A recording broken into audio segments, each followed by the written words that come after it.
Eu tenho a honra de anunciar o professor Maurício Peixoto, dando seguimento à conferência em homenagem ao professor Elon Lima, que vai falar sobre decomposição focal. Professor. Vou estava furado. O voo estava furado. Vou colocar no bolso da... Isso. Ah, toca aqui. Aonde? Page down aqui. Page down. É só isso. Só isso. Bom, é uma grande honra falar aqui hoje, nessa ocasião festiva aqui, para todos e para mim muito especialmente, né?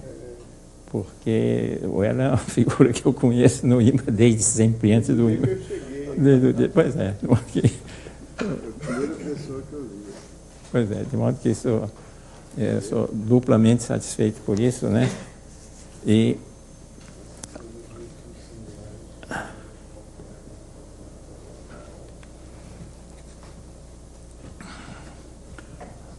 bom, então o assunto é decomposição focal, que é um assunto que é coisa que eu introduzi há algum tempo, bastante tempo, aliás, e que aos poucos tem se revelado aparentemente válido em várias áreas. Quer dizer, toca naturalmente várias coisas. Física, quântica, eu não entendo nada, né? Geometria, obviamente, e aritmética também. Inclusive, rapidamente chega perto de coisas que são atuais e conjecturas conhecidas, dependendo de...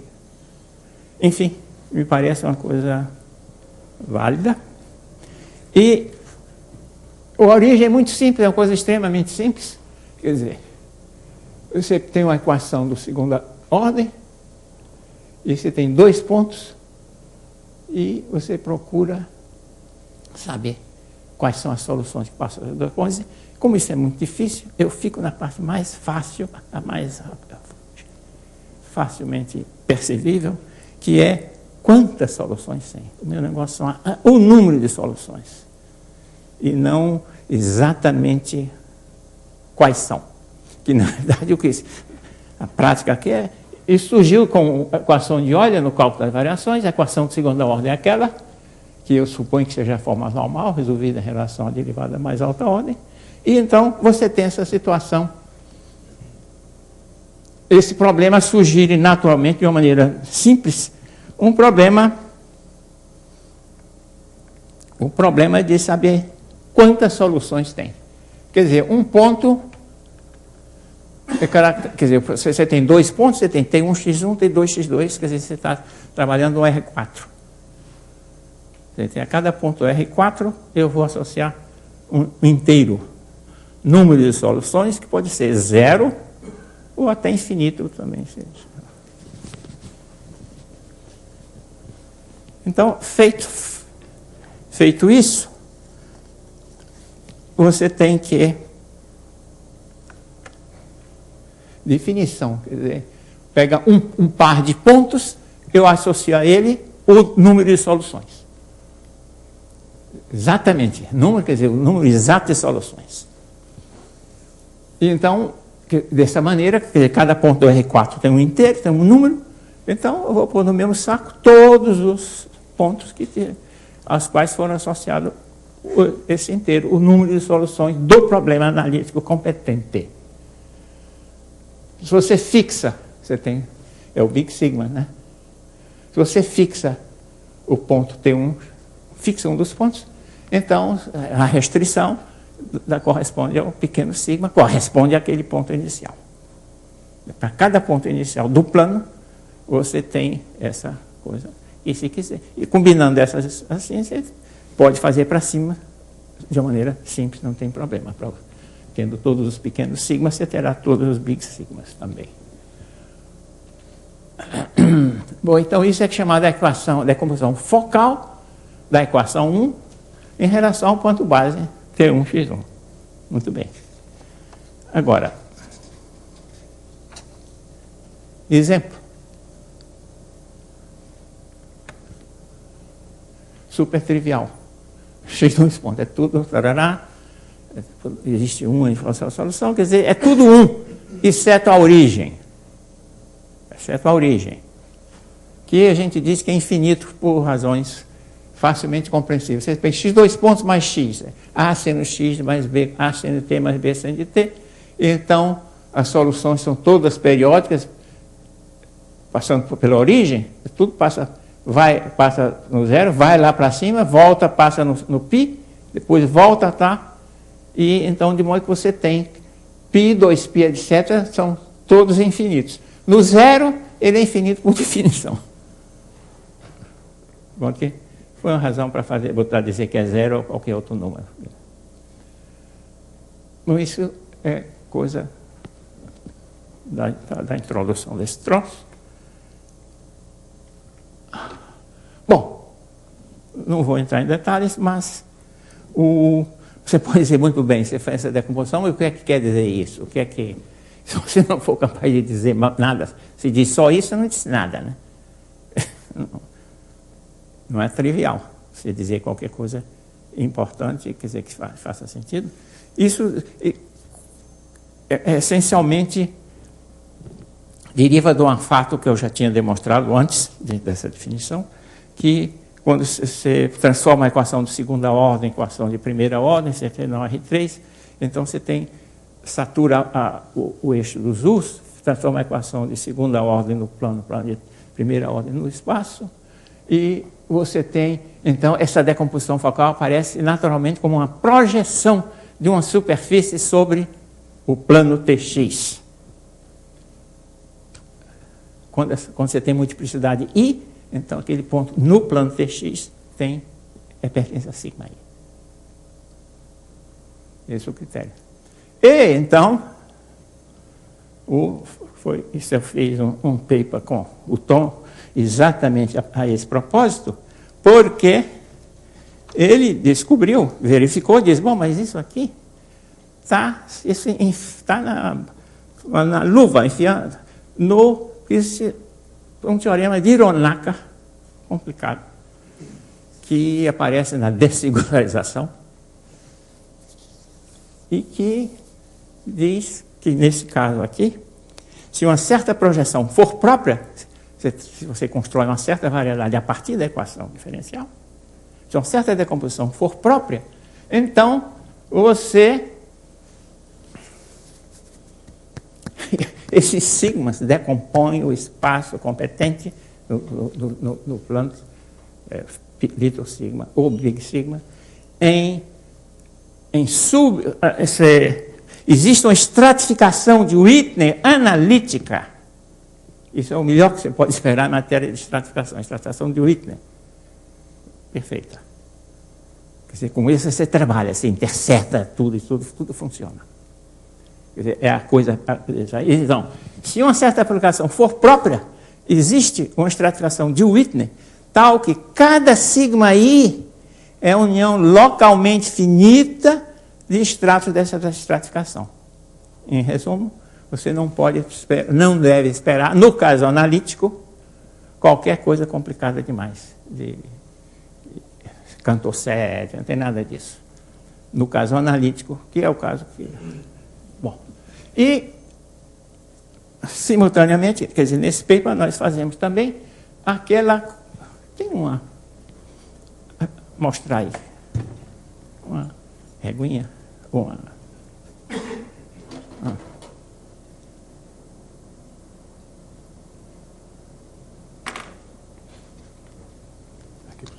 que fosse um revólver. Tá? Onde que está? Aqui no gatilho.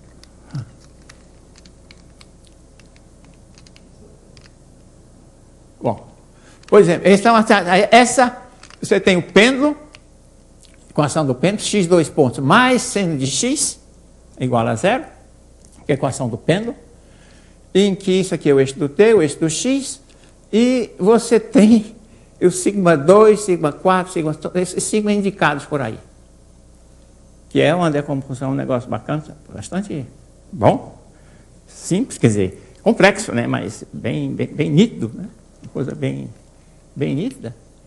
E, por exemplo, o que é que significa dizer que esse ponto aqui está em sigma 3.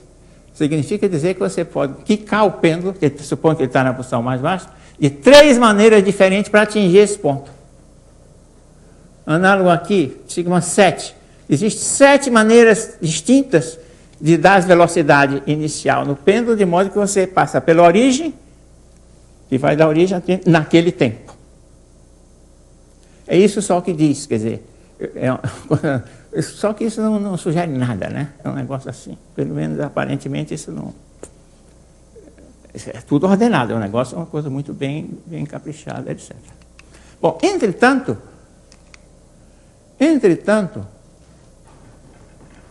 acontece o seguinte.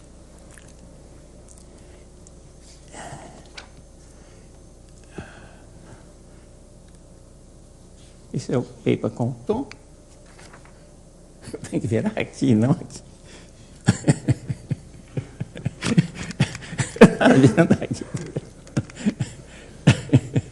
Bom, então, existe isso aqui é o paper com tom, e uma coisa adicional feita pelo Antônio Roberto, e existe em mecânica quântica, existe um negócio chamado, você tem um sistema dinâmico, você tem uma coisa chamada quantizar esse troço. É uma coisa muito complicada, e você tem que fazer, pega 2 pontos, você pega todas as curvas contínuas, de um ponto para outro, contínuas, qualquer coisa, de um ponto para o outro, e depois você faz sobre cada curva contínua, você faz uma certa operação que dá um dx de um certo troço, né? Que vai estar definido do propagador chamado. E de modo que é uma integral, coisa matematicamente extremamente complicada, enfim. Entretanto, existe uma situação em que você pode... Existe uma situação muito, muito importante fisicamente. Não.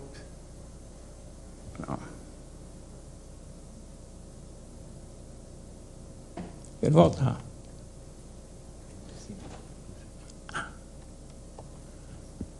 Não. Okay.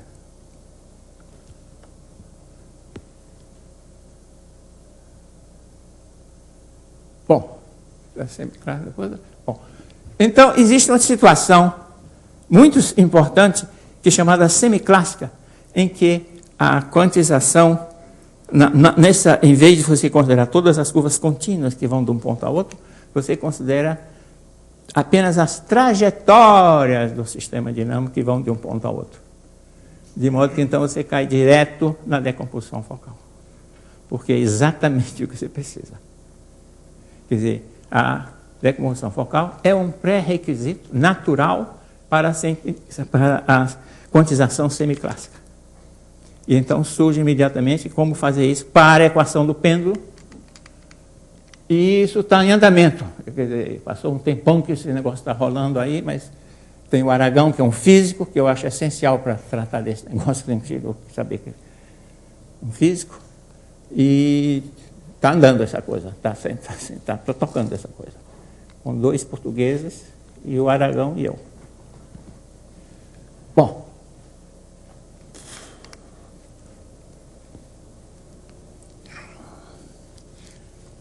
Apagador, tal.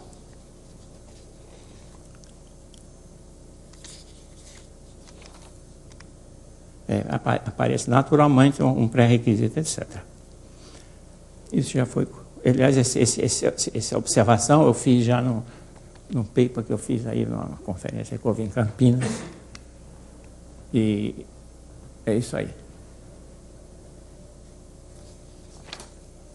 Bom, isso então, física. Agora nós vamos ver, eu digo o seguinte, isso, o conceito de decomposição focal, vocês têm também naturalissimamente a angiometria riemanniana. Você pega, por exemplo,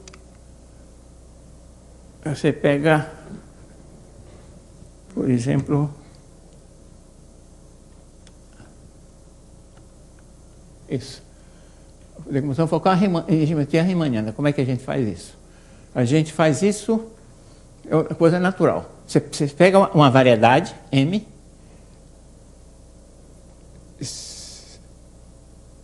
você tem a projeção, pega um ponto, P, no espaço tangente, pega um ponto P, e você vai fazer uma coisa análoga ao que você fez, exatamente a mesma divisão. Lá, você tinha 2 pontos, você queria saber como vai de um ponto para outro no mesmo tempo.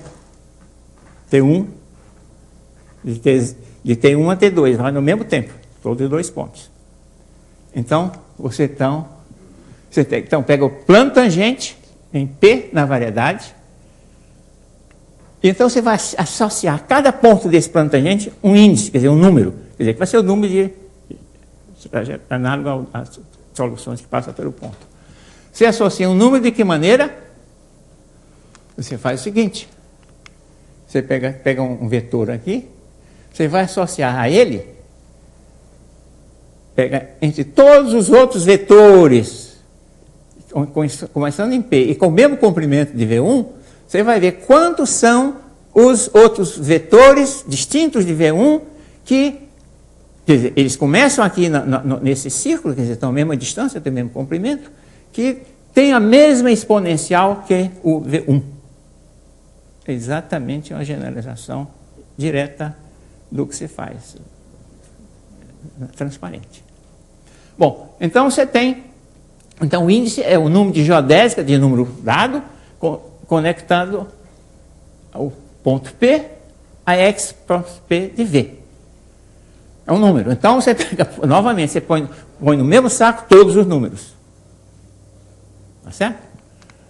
Todos os pontos que deem esse mesmo, a cardinalidade das geodésicas que passam pelo P, tem um raio tanto, tá.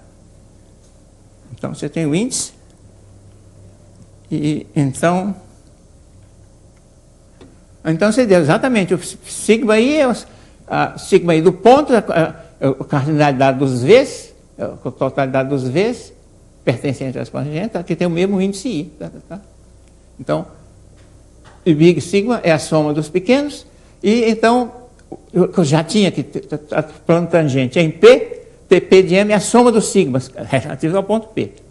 Agora você faz isso para cada plano tangente. E você vai para o T de M, o fibrado tangente. De modo que é esse o lugar realmente em que a coisa tem que... Porque as coisas que você fizer aí são intrínsecas. São coisas que não dependem do ponto. São coisas intrínsecas. Ok? Então, você define esses conjuntos. Big sigma e pequeno sigma. O Big sigma é definido como uma soma, a união dos pequenos sigmas faz isso para cada ponto. É um subconjunto do fibrado tangente. Muito bem.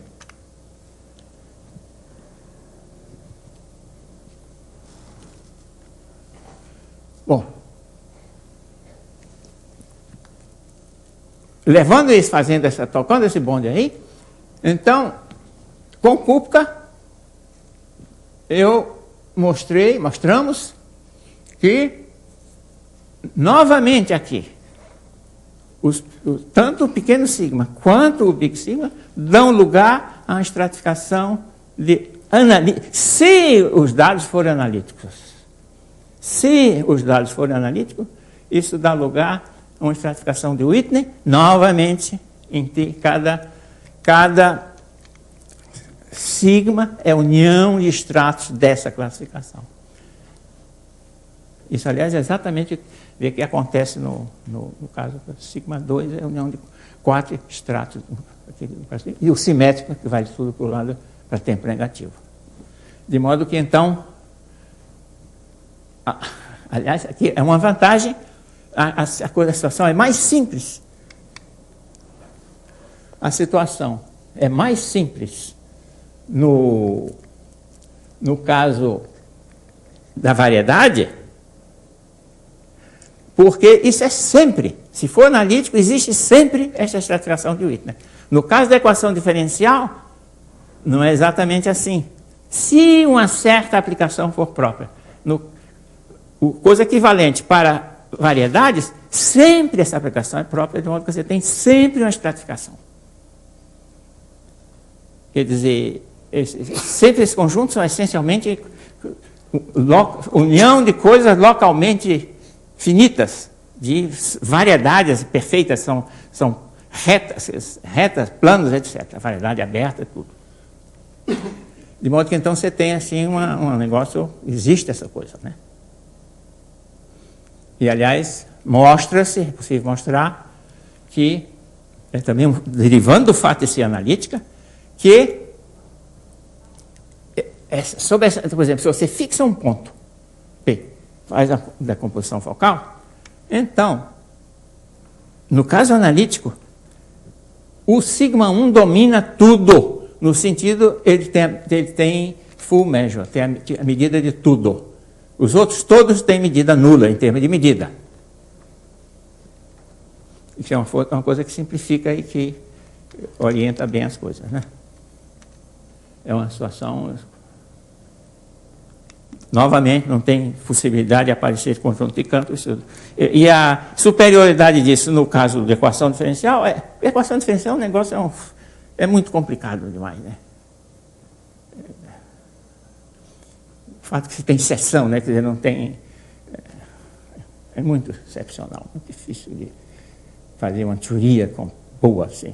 Esse aí já mostra que para a equação diferencial é preciso certa adaptação para forma que você para. Aqui não, para caso de geometria diferencial é direto. Muito bem.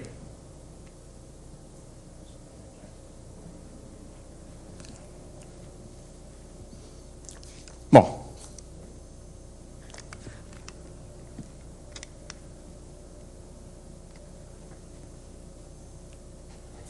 Aí.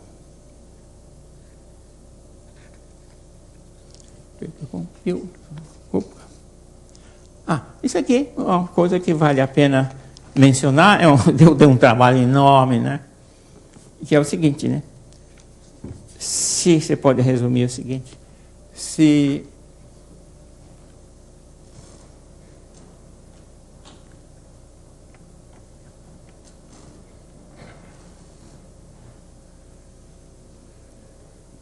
que em termos de geodésia vai ficar mais fácil fazer assim. Tem dois teoremas para o pequeno Big Sigma e Little Sigma. Para o pequeno Sigma, dado um ponto P, a métrica, quer dizer, existe um espaço, um subconjunto de métricas, dependendo do P, tal que, para todas essas métricas, se você une o ponto P a qualquer ponto, existe apenas um número de geodésica M mais 1, a geodésica, M é a dimensão da variedade, em que quando você pode juntar o ponto dado a base P a um ponto qualquer, que você pega um ponto qualquer, existe no máximo M mais uma geodésicas de mesmo comprimento. M é variedade, né? M grande. M pequena é a dimensão de M. Provavelmente a dimensão da... É a dimensão da variedade pela anotação aí do professor Lima.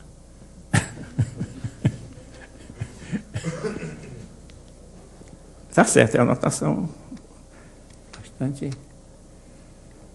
E no outro não. Quer dizer, genericamente você pode ter 2M mais 2. Se você não esqueça, não fixa o ponto. Porque quando você fixa o ponto, você muda o espaço. Isso é uma coisa delicada, mas é verdade. Isso é um paper feito com Kupka e o Pio.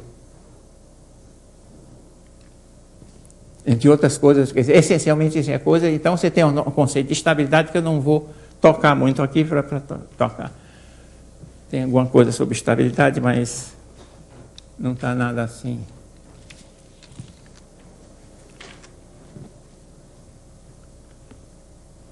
Bom, agora nós vamos pegar um exemplo particular. Qual é o exemplo desse negócio? Que é o exemplo do toro plano. E onde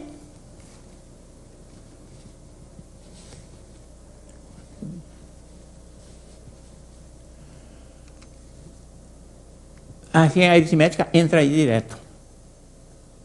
E vamos ver como é que entra isso. Bom, então você tem o toro plano. Qual é a situação? Nós temos que determinar a decomposição focal desse troço. Tem o toro plano e você tem o ponto origem. Claro que a origem tanto faz, aí vai ser tudo a mesma coisa, no toro plano, né? Tudo simétrico e tudo. Então você tem um ponto P, você tem um ponto x, y, e você quer que os pontos x mais m, y mais n esteja no mesmo círculo, de centro O e passando pelo ponto x, y. O problema é saber quais são os m's e n, as combinações m e n, não nulas, simultaneamente nulas, que tal que x mais m, y mais n está no círculo. Quer dizer, eu tenho o ponto P e pego um ponto qualquer, x, y, e vou dizer como é que eu calculo. Eu digo, nesse ponto vou ter tal índice, vai ser tanto, 2, 3, o que seja. Então, o problema é esse. O que é que faz? Uma conta simples, né? Então, que a distância dos dois, ambos têm a mesma distância do ponto P. X mais m mais y e tal. X e m e n são inteiros. E você tem essa situação. Então, se o ponto x for um ponto inteiro, então o índice que a ele se atribui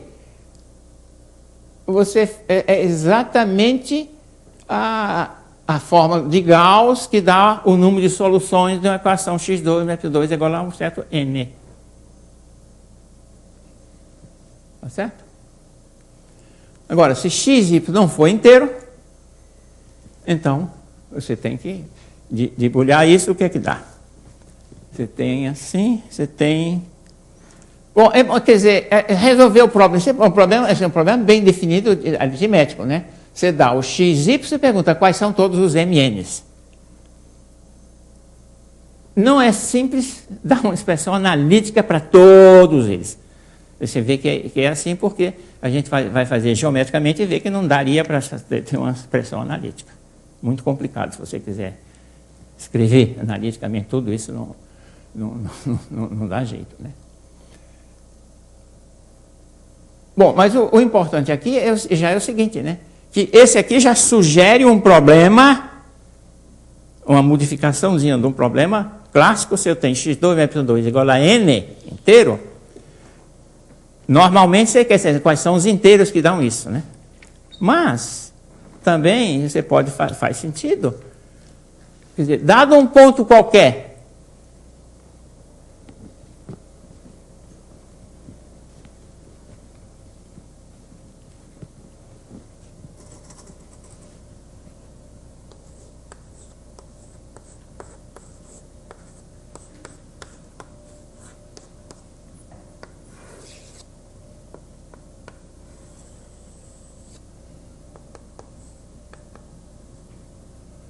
se dado um ponto qualquer, o problema que aparece aqui, para a decomposição focal, eu quero saber o índice desse ponto, e não apenas se o ponto for inteiro. Se o ponto for inteiro, eu digo, o índice, aí dá diretamente pela forma de Gauss. Você pega, se tem um inteiro aqui, então eu quero tudo inteiro. Tá certo? Mas faz sentido aqui, é essencial, que eu diga, que eu seja capaz de determinar o índice dos outros pontos também. Que é que eles são. De resto, você podia dizer, mas isso é um problema em si muito natural. Não precisava Mas a questão é que as coisas não são assim, não aparecem naturalmente. Ela veio por aí, né? Assim que veio, né? Que esse problema torna-se relevante, né? Porque esse negócio está ligado com muita coisa, né? E de modo que então vale a pena estudar esse problema. É uma generalização e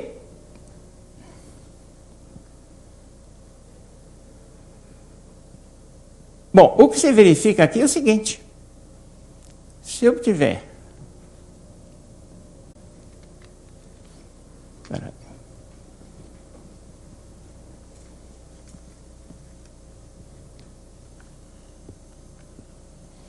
Bom, novamente, então, quer dizer, eu dado xy, eu quero os mn. Lá para aquela equação, eu já aviso, não é fácil você exprimir algebricamente essa coisa. Então, se o par mn não é 0, 0, então é fácil. Bom, observe o seguinte, aqui é uma coisa delicada, que é o seguinte. Eu dou o xy para o mn. Como eu não sei, quer dizer, como é complicado fazer isso, eu vou inverter o problema. Suponha que eu dê o mn e peço o que são os xy que são compatíveis com ele. Não é o problema que eu estava querendo. É outro. Mas, então, o que acontece? Acontece o seguinte. Eu digo, nessas condições, eu digo o seguinte, suponha que eu faça para qualquer ponto do látice que eu chamo como menos n, para simplificar. Então, eu construo as retas perpendicular, o bisector que vai da origem a um ponto do látice, perpendicular bisector. Constrói essa reta. Então, faço isso para todos os pontos. Para todos os pontos do látice. Mn são inteiros. Faço isso para todos os pontos do látice. O que acontece? Aí eu tenho o seguinte, eu não tenho uma solução, é uma solução meio, quer dizer, não é uma coisa nítida, não é como a forma de Gauss, dá o n, eu compõe fatores primos, eu digo quanto é que vale. Aqui eu digo o seguinte, você pode dar a solução assim do homem prático, né? Bom, eu traço essas retas todas, né? E vejo quantas as retas que passam pelo ponto XY. Acrescento 1, esse é o número desejado. Isso é trivial, mas eu me lembro que eu levei muito tempo para perceber essa trivialidade, né? É trivial, mas é assim. Porque se... Ok? É 1 mais o número de linhas pelo ponto XY.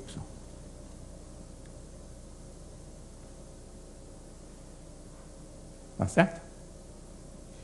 Quer dizer, isso aqui já introduz, já tem uma coisa, já tem um dado aqui que não é exatamente, ele está mudando as coisas, tem coisa que não está exatamente nos conformes.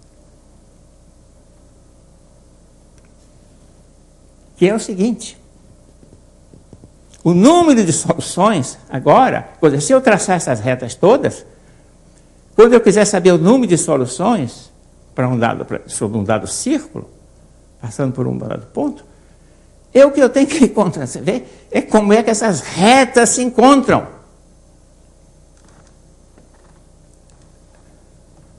E é uma situação que faz sentido, que tem, isso é diferente se você está fazendo coisa gráfica.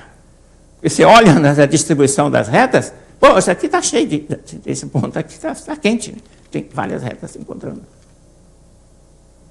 Simples como é, trivial como é, tem essa implicação. Apesar de trivial. Você está olhando a coisa diferentemente. Por exemplo,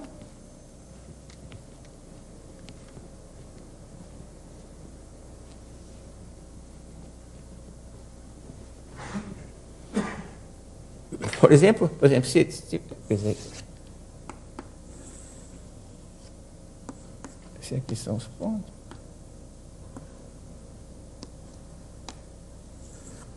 Você traça as coisas todas, todos esses pontos aqui, e vai. Você não pode só ir unindo aqui com o outro aqui, que não é legal isso. Não é possível. E assim sucessivamente. Isso aqui é isso. Em resumo, você muda, em certa medida, a coisa. Diz, poxa, isso só faz é complicar. Eu tenho um pontinho só, agora... Não, a questão é que você tinha um pontinho ao qual você está atribuindo um inteiro, uma multiplicidade, né? E aqui você vê a multiplicidade. Está aí. A multiplicidade são as retas. O número delas. Isso aqui é o...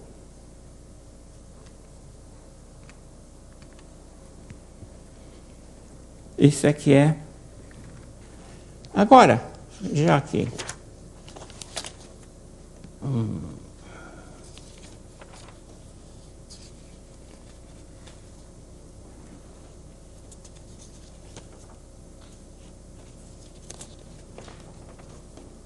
Ok. Bom, seja como for, essas retas são um objeto importante para esse problema. Mas acontece que essas retas já eram manjadas na física. Essas retas já existiam na física com as chamadas zonas de Brillouin de um cristal. Precisamente essas retas já existiam na física como... Deixa eu ver as retas todas aqui.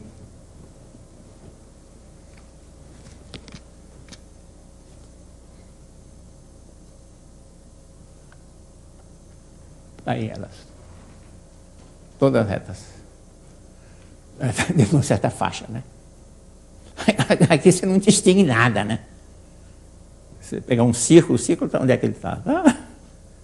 Mas ele está aí, né? Se quiser botar um círculo ali, e você vê todo, você resolve completamente esse problema de saber de um círculo dado, um ponto qualquer, qual é o índice dele, quantos amigos ele tem módulo 1 no mesmo círculo. Ponto de coordenadas inteiras ou não. Certo? Bom.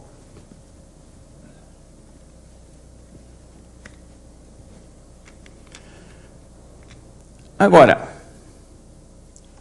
eu vou agora fazer aqui um...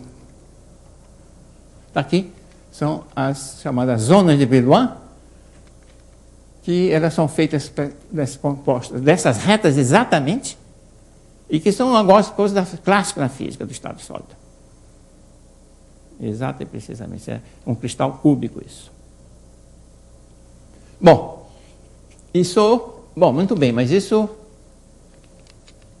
Bom, então, mas o princípio fundamental é de que você... A cardinalidade do número de retas que passam por um ponto é que é um negócio crucial. Que a gente tem que ver o que é que isso dá. Bom,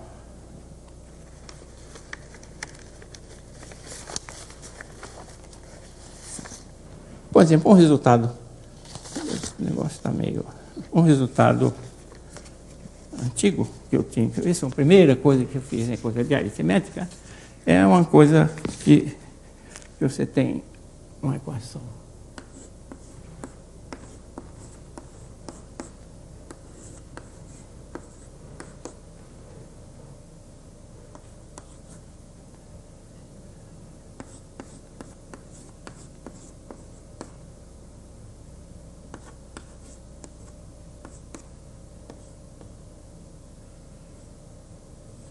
Se você chama de R, deixa eu ver a notação aqui, deixa eu me esqueço. Você chama de R de N, R grande N, o número de soluções e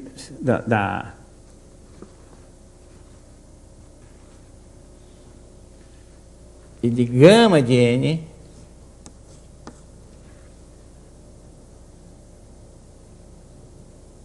gama de N, o número de soluções primitivas desta equação. Primitiva quer dizer que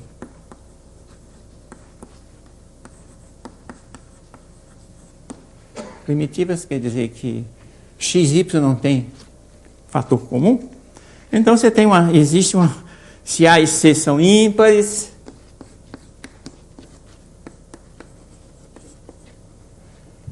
são A côngruo com C módulo 4.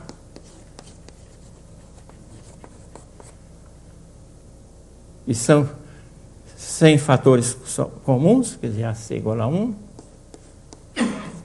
Enfim. Você tem, então, uma forma de convolução. N ao quadrado é igual sigma delta, se chama de delta de 4AC, é o discriminante. Sigma 1/2, sigma de gama de D,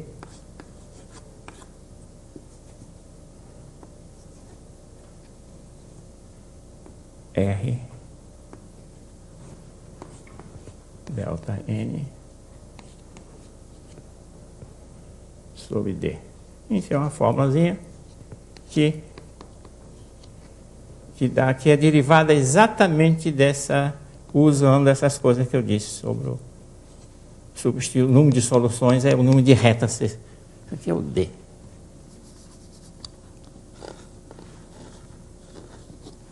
Ok?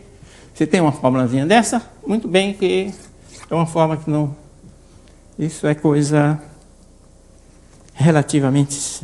Bom, deu trabalho aqui, mas eu soube... O Zaguia me disse que se você tirava essa fórmula de coisas da função zeta, que tem no livro dele, que você pode... Quer dizer, não é trivial de jeito nenhum. Mas também não é novo, no sentido que é tal, você diz, olha, eu não sei se isso é verdade ou não, parece uma forma interessante, mas eu garanto, eu posso dizer se é verdade ou não. Se não for verdade, eu te dou um contra-exemplo. De modo que, então, quer dizer, não é novo. Não. Muito bem. Agora, outras coisas, também, naturalmente, você tira disso aqui, é o seguinte. Isso aqui é um exemplo de... Que é o seguinte, como é que a gente vai organizar essas retas? Diz, não, essas retas são determinadas pelos pares de inteiros.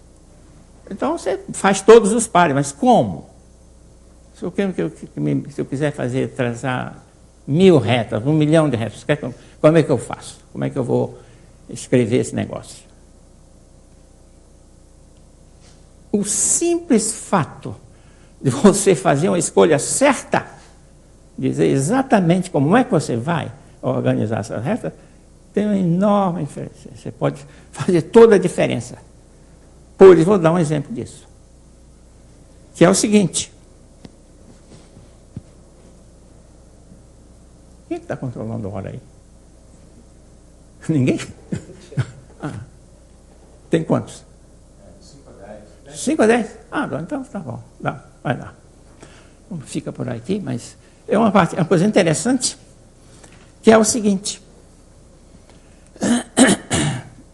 É uma coisa muito interessante e que, no fundo, corresponde apenas a dar um certo jeito de organizar essas retas.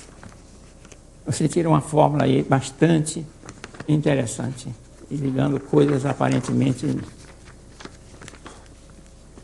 não muito...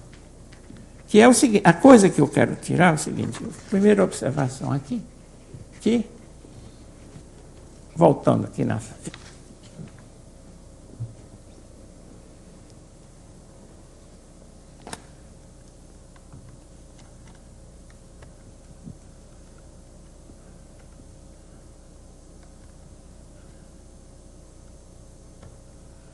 Essas retas aí, vamos olhar um pouco melhor para essas retas. Essas retas você vê aí, que elas todas, LMN, ela é tangente a um círculo que passa pelo ponto menos m sobre 2, menos m sobre 2. A reta é tangente a esse círculo. Então, suponhamos, então você faz o seguinte, né? Vamos ordenar, então, essa coisa de acordo com os círculos que são capazes de capturar pontos do tipo menos m sobre 2, menos n sobre 2. Tá certo? Ora, se você faz isso, você faz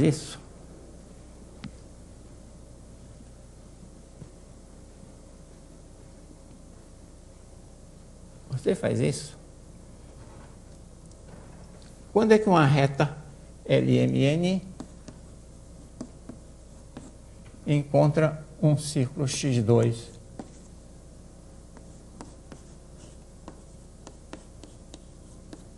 Você tem. Quando é que essa reta encontra esse círculo? Mais precisamente, eu quero que encontre tangencialmente. Então, você tem a situação seguinte: se encontrar, você tem aqui ponto m sobre 2.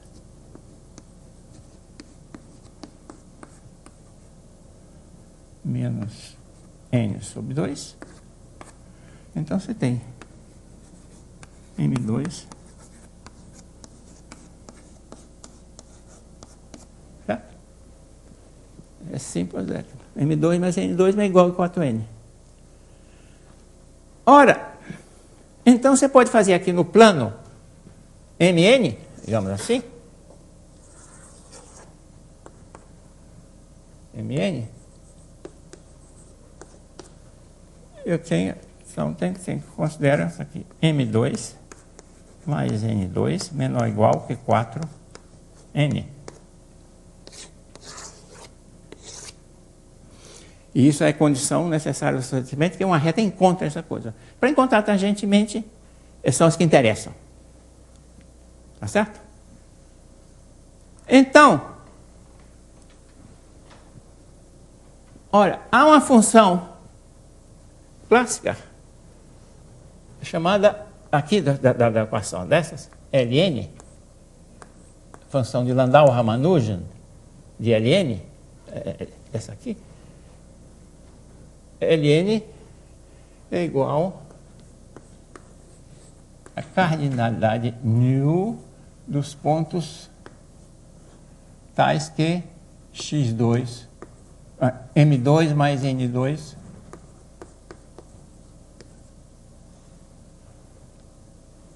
igual a ni. Em outras palavras, é a cardinalidade dos pontos dos números ni. Em outras palavras, é a totalidade dos círculos aqui Mn que capturam pontos de látice. São esses que são os únicos pontos que vão... Toda reta provém dessa fonte. Ora, essa função é uma função chamada função de Landau-Ramanujan. É uma função manjada, sabe-se que ela, assintoticamente, ela é uma coisa do tipo...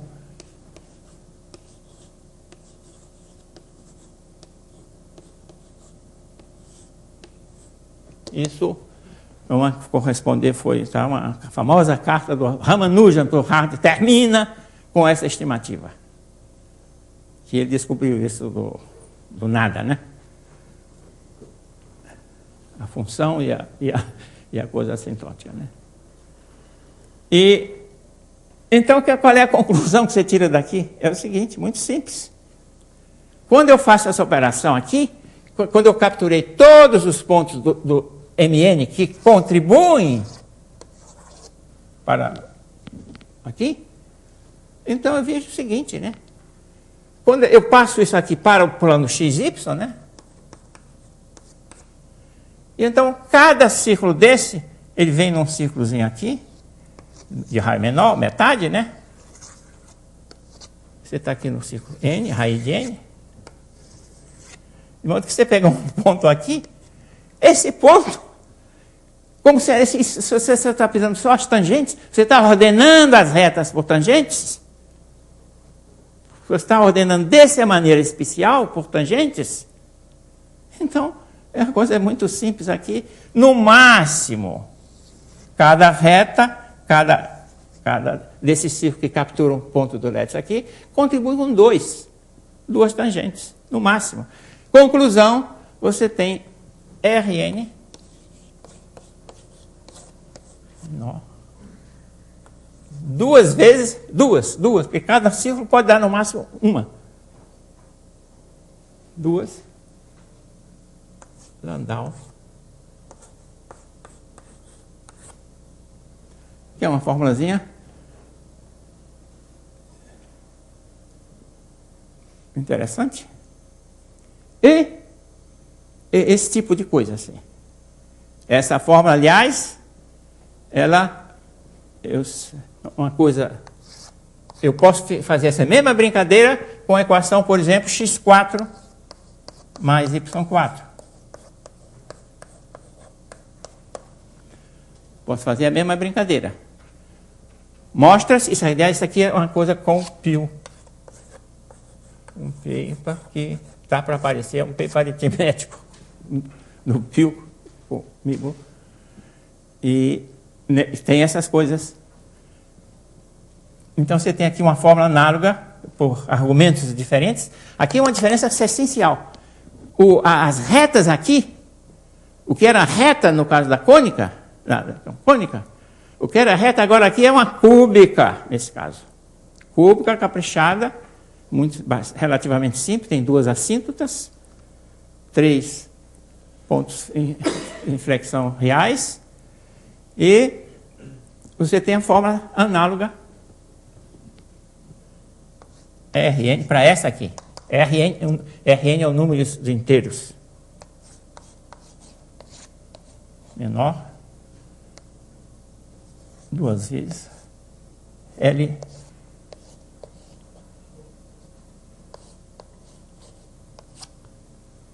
que é uma forma bastante, que é uma forma, enfim. Existe a mesma coisa, função de Landau-Ramanujan, resistente para tudo. Ao que me consta na literatura, função de Landau-Ramanujan, eu conheço, ouvi na literatura, para alguns tipos de forma quadrática e condições muito complicadas. 3, 4, 5 condições com um grossinho assado, vira e mexe, tal, muito complicado.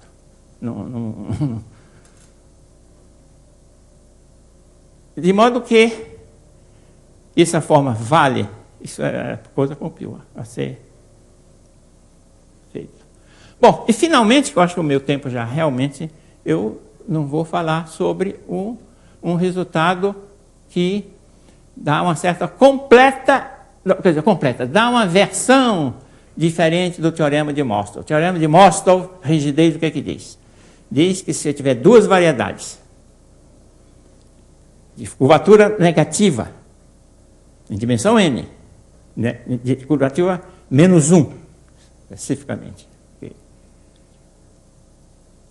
Se elas tiverem o mesmo grupo fundamental, é incrível, o teorema super, você tem M e N. Duas variedades hiperbólicas, quer dizer, de curvatura constante negativa, menos 1.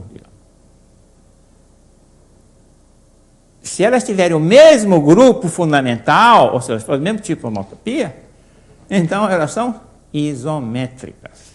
Um teorema profundo, porque de uma condição meramente algébrica, você tira uma coisa da outra.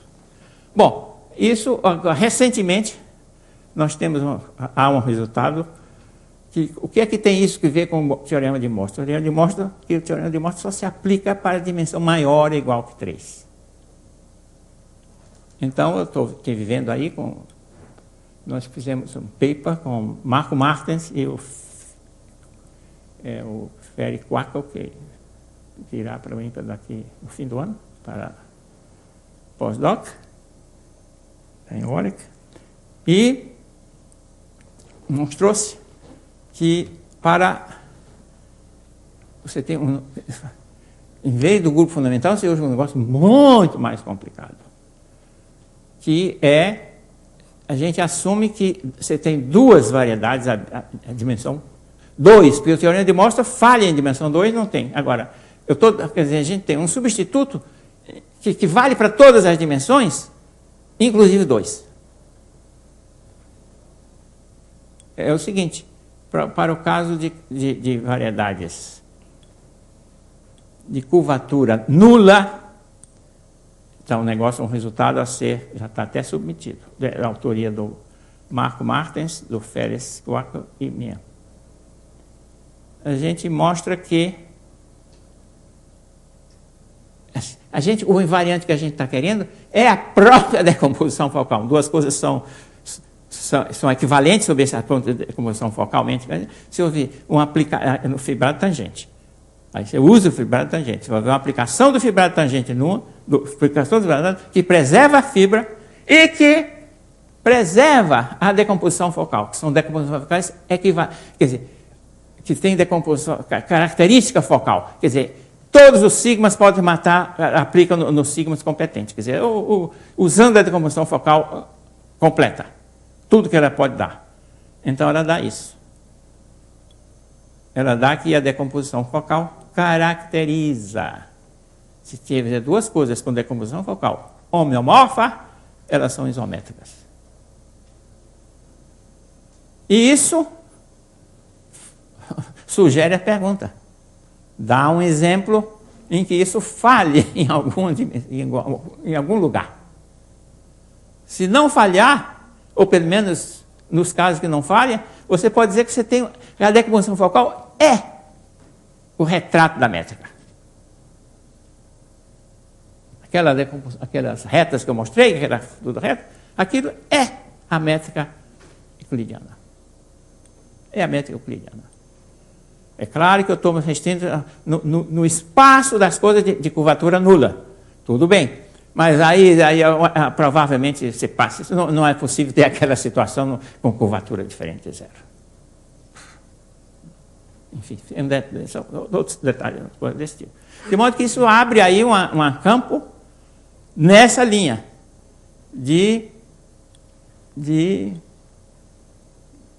do teorema de Morse. Né? Você troca o grupo fundamental, que é um negócio algébrico, tal, por um negócio muito mais complicado, mas em compensação você tem um teorema de rigidez para toda a dimensão. E o que estava faltando é só o caso curvatura negativa hiperbólica dimensão 2. Isso é que só ficou faltando só isso. E isso aparentemente o Ferry, o Quacker, ele parece que está chegando perto disso. Eu acho que já tem. É uma questão quer dizer, isso está ligado também de uma maneira, isso é uma aplicação à geometria. Isso aqui também surge problemas interessantes, porque essa igualdade aqui, você diz, muito bem, essa mesma igualdade aqui é vazia, pode ser vazia. Por quê? Você sabe que essa função aqui vai para infinito, e se essa aqui pode ser que não faça a conjectura importante que diz que isso aqui é finito. O limite superior disso para n é finito. Você pega essa quádrica, quando ela expande, o número de pontos de látice que ela captura, qualquer longe que for, é limitado. Se for isso verdade, então esse teorema é vazio. Ou de pouco isso interessa. Mas está pendente, esse teorema está pendente. É a conjectura chamada de Bombieri-Lang. Essa coisa que leva naturalmente a... Essa coisa extremamente simples de chegar lá. A motivação é a mais simples, pedestre possível. Bom, é isso. O resto aí são conjecturas e esse negócio atinge provavelmente equações do tipo 2 elevado a x2 mais 3 elevado a y2 igual a n. Resultados semelhantes a esses podem ser enunciados.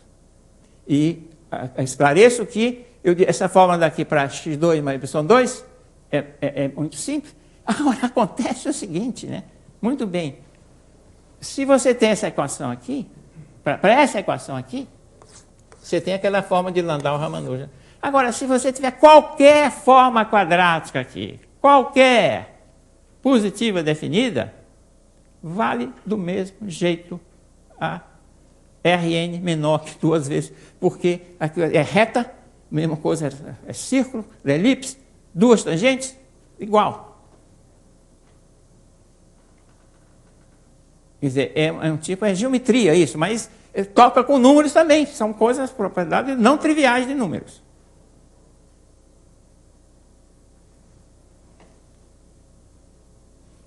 eu acho que eu já passei do limite. Eu certamente não consegui organizar o meu relacionamento com o resto da máquina. Não está certo. Isso tem que agir de um jeito mais simples. Não é possível, né? Enfim.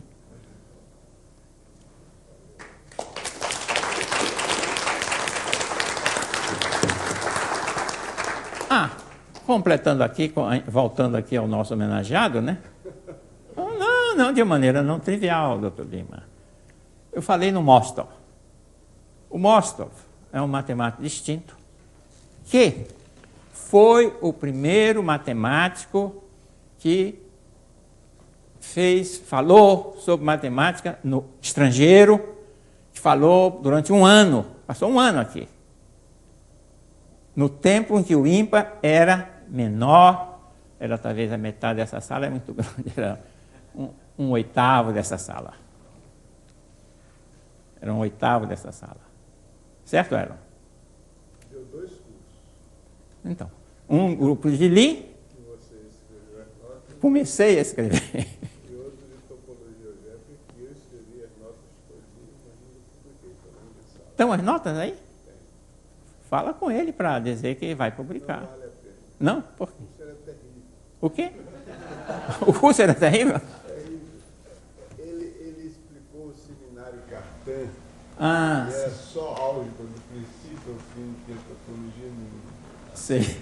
E eu até aprendi aquilo tudo, X, Tor, álgebra. Mas depois você usou isso, hein? Foi bom você ter esse background lá. Hein? Mas você como foi? Agora que eu estou me dando, não mostra, poxa, você está muito apropriado, né? Quando eu cheguei em Chicago, uma das primeiras pessoas que eu conheci lá foi o Armando Borel.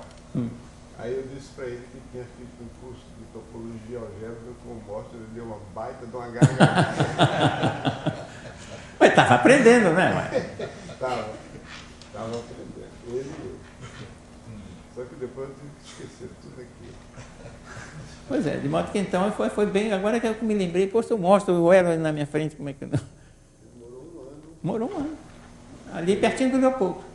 Não, ele morava na rua Almirante Guilherme, eu levei na Pois casa é, dele. não é muito longe, não. Não, longe pra rua, Vila Leblon. Quando ele esteve aqui recentemente, eu levei ele na rua Almirante Guilherme, eu morava na rua Almirante Guilherme, morei 10 anos lá. Levei... Mas eu tenho que ele começou ali, ele alugou primeiro uma casa ali perto do Líbio. Existe o apartamento, é difícil, ótimas condições onde ele morava. E eu me lembro que naquela época ele tinha um filho que estava no jardim infantil, botou o filho na escola, encheu de elogio. O ensino no Brasil, público no Brasil é melhor do que nos Estados Unidos. Tá bom. Isso em 53. Bom. No nível de escola jardim de infância, mas isso aí você não generaliza nada disso. É jardim de infância peculiar, né? Pode dizer que é melhor do que em Benin. Bom, enfim, foi, quer dizer, o Mostra que liga muito bem com o nosso homenageado. Nós, né? Porque afinal de contas, estava lá.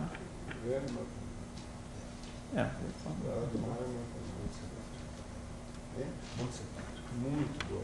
Aprendeu português muito bem. E a mulher dele chamava-se Evelyn. Chama-se Por Evelyn. isso que o nome da minha filha é Maria. Exatamente. De modo que, então, nós tivemos aí uma pergunta ali? Não. Pensei que alguém estava levantando a mão para reclamando desse papo aqui completamente fora de contexto, né? Super informal demais, né?